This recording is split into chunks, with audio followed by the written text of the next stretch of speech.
What is up, guys? Behind me is the HDT, that's hydraulic dampen tilt equipment trailer.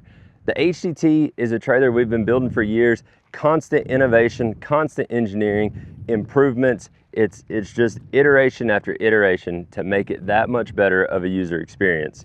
We get asked often what makes it so special, and the secret sauce lies in the dampening system itself.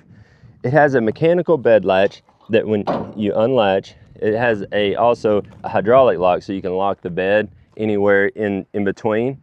But when I walk to the back, you'll see that it slowly comes down. Obviously, the weight of me, 195 pounds, it comes down pretty slow. You put a machine on it, it's gonna come down even quicker. But where the beauty is really when you're loading. So I'm driving my machine up, my tilt point is in here, I get just past it, and it's gonna do the same. It's gonna come down nice and easy every single time.